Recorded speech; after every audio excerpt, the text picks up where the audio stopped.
This is our 250-year-old, 8-bedroomed Georgian property. If you're new here, buckle up. It's going to be a bumpy ride while we renovate and restore this gorgeous home. Welcome back to That Stone Home.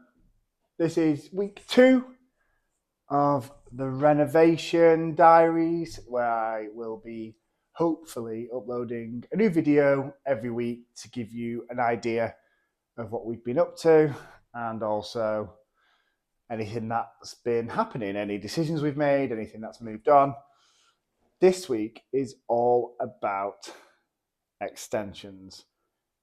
Expensive extensions. So, through the landing, you may remember this, where we have tiny doors. For context, I'm not a giant.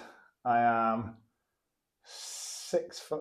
So yeah, these doors are very, very small. This one is the same. This one is the same. So yeah, quite frustrating. However, when you look through here, this is the bee room where we had a bee problem. So in this room here, you will see that it's not only take up the floor, but it hangs out a little bit. So this actually is the old exterior wall. There's the garden. As you can see here, we have had the plaster taken off to understand exactly what's going on the falling down extension. And yet, guess what? It is falling down, but it's very easily repaired. So when we have a look through into the actual falling down extension, minding your head as we go, our builders have been working really hard to understand exactly how to fix it, how to best fix it using the plans that we've been given from the structural engineer. Looking at it, as you can see, I'll do this from up there.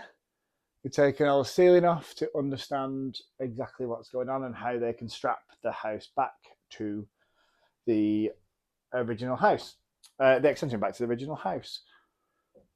This is done through something called a bow tie. And no, that's not just something you wear with a tuxedo. Apparently, what will happen is, in order to tie this extension back to the house and stop it pulling away, it will use straps on the sort of rafters at the top and the floorboards as well, because obviously underneath here is the other falling down extension. Well, the same one, which I'll show you. So they were built at different times. This one was built in the 70s, we think, and the one downstairs sort of early 1900s. So a bit of a mismatch. Here we have a big pile of rubble from where we have taken all the plaster off. You can see the extent there of the cracking of the brickwork.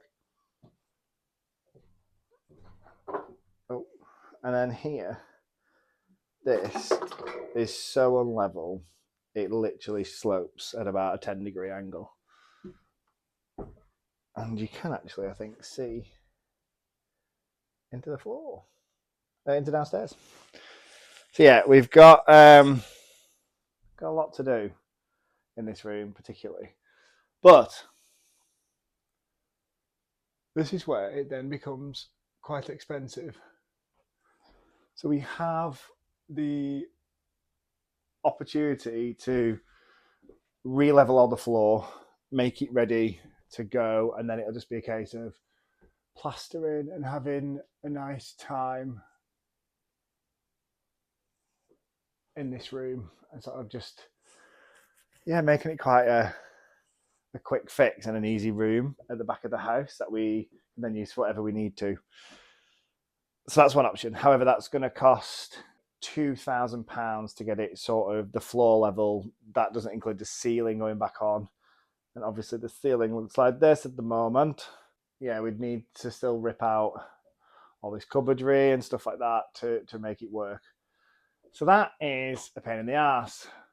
So we're thinking, do we just leave it, get it all fixed structurally, and then come back to it at a later date? Let me know in the comments what you would do. Would you upfront the cost and get a room half finished? I'm not too sure. Maybe. We'll see. Then, as I said, there's a room underneath that one. So if you follow me, I'll take you down.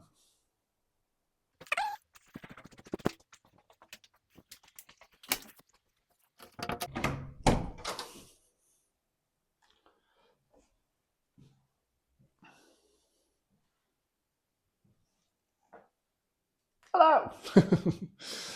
So, crack stitching needed here. And also, wow, I think this is going to need a bit more than crack stitching. It's literally missing bricks and being held up by a lot. So that looks expensive. Over here,